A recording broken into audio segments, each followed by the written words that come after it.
सभापति जी, जय भीम। महामहिम राष्ट्रपति जी के अभिभाषण पर धन्यवाद प्रस्ताव पर बोलने को आपने मुझे अवसर दिया, इसके लिए मैं आपका आभारी हूं। सभापति महोदय, सर्वप्रथम मैं बहुजन समाज में जन्मे सभी संतों, गुरुओं, महान पुरुषों को नमन करता हूं, जिनमें महात्मा ज्योतिबा फूले, डॉक्टर बाबा साहब अम्बेडकर और मान्यवर काशीराम साहब को मैं याद भी करता हूं आज के दिन पर। साथ साथ नगीना की महान जनता और भीम आर्मी और हमारी पार्टी आज़ाद समाज पार्टी काशीराम के साथियों का भी धन्यवाद करता हूं।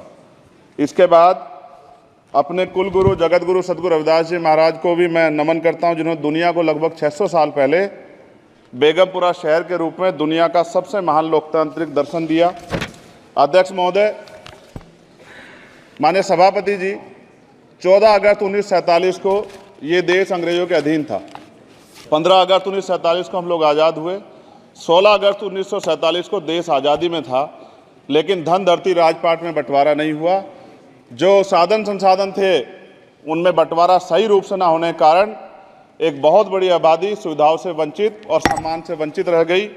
उनको सम्मान देने के लिए और अंतिम व्यक्ति तक सुविधाएं पहुंचे, इसके लिए लोकतंत्र की व्यवस्था हुई। लेकिन आज़ादी के 70 साल बाद भी हम कहाँ खड़े हैं, इस पर ये चिंता का विषय है।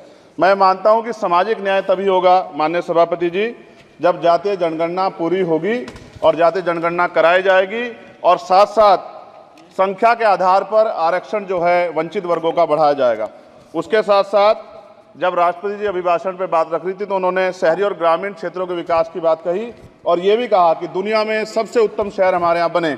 लेकिन माननीय सभापति जी, 70% आबादी तो गांव में निवास करती है, तो गांव की आबादी के बारे में भी सोचना होगा कि उनका जीवन कैसे बदले।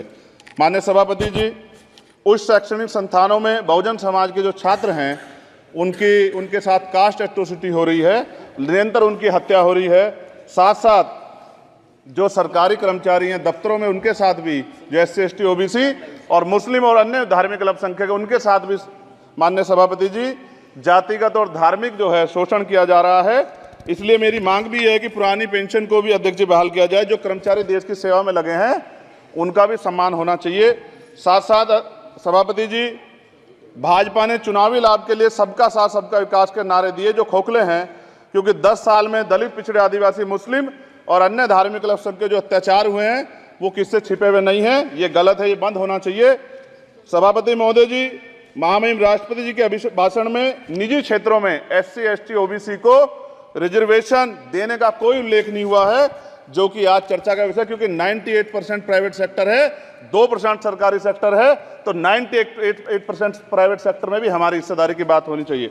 माननीय सभापति जी, आशा कार्यकर्ताओं, आंगनबाड़ी वर्करों, भोजन माताओं के वेतन वृद्धि पे भी कोई उल्लेख नहीं हुआ है, वो भी अभी नंगे, उन पर भी सोचना पड़ेगा। माननीय सभापति जी, जिस क्षेत्र से मैं चुन के आऊँ नगीना से, वो बहुत पिछड़ा क्षेत्र है। उस क्षेत्र में कोई विशेष आर्थिक पैकेज नहीं दिया गया, रोजगार की सेवाएं नहीं है, नौजवान पलायन करता है। IIT, IIM, एम्स, केंद्रीय विद्यालय आदि शिक्षा में और चिकित्सा संस्थानों की स्थापना होनी चाहिए, जो कि नहीं है। और माननीय सभापति जी, मानसून सत्र आ गया है, मेरा क्षेत्र बाढ़ से बहुत प्रभावित है, इसलिए मैं आपसे आग्रह करूंगा कि वहां के लोगों को बाढ़ से निजात दिलाई जाए।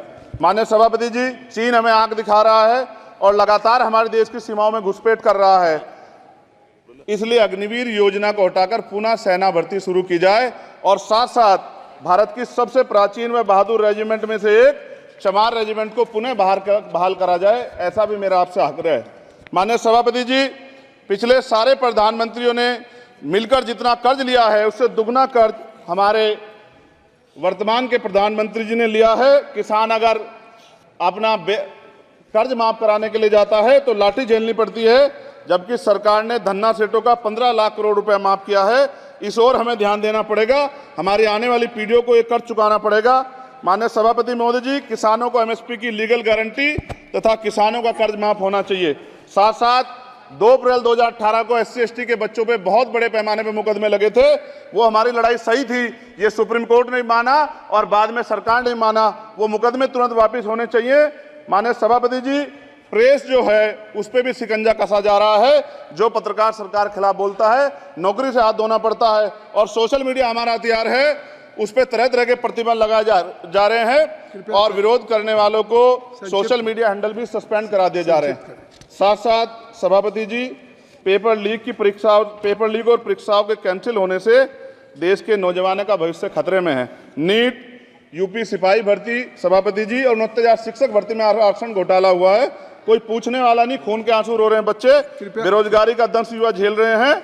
इसलिए मेरा आग्रह है कि युवाओं के लिए कृपया समाप्त करें चंद्रशेखर। माननीय सभापति जी, मैं पहली बार बोल रहा हूं, आप कहेंगे मैं बैठ जाऊंगा, मैं आपकी बात, मैं संवैधानिक मर्यादा का पालन करूंगा, मगर हम तो माननीय सभापति जी सुन ही रहे हैं। आप बोलिए, 1 मिनट। धन्यवाद। 1 मिनट और बोलिए। अध्यक्ष सभापति जी, नारी सम्मान की बात करने वाली सरकार, हमने मणिपुर देखा सर, हमने पहलवान बेटियों का हर्ष देखा सर, और हमने सर हाथरस की बेटी का हर्ष देखा सर, और हाथरस के परिवार को जो वादा किया था सरकार ने वो भी पूरा नहीं किया। और महिलाओं में भी, स्पेशली दलित, पिछड़े और मुस्लिम वर्ग की, आदिवासी वर्ग की महिलाओं के साथ आज भी एनसीआरबी का डाटा कहता है सर, जो जुल्म हो रहा है वो सहनीय नहीं है सर। साथ साथ कोविड में तैरती, हमने कोविड में बहुत सुना सर, कोविड में तैरती लाशें भी गंगा में हमने देखी है सर, और मजदूरों का हाल भी हमने देखा है। सभापति जी, बस सब समाप्त कर रहा हूं। नोटबंदी पे छोटे मझले उद्योग की जो कमर टूटी वो भी हमने देखी है। सभापति जी, शैक्षणिक संस्थानों, विश्वविद्यालयों में, चिकित्सा संस्थानों में ओबीसी एसटी के योग्य अभ्यर्थी को एनएफएस करके जिस तरह निकाला जा रहा है, लेटरल एंट्री करके जिस तरह हमारे रास्ते बंद किए जा रहे, ये भी हम देख रहे हैं सभापति जी।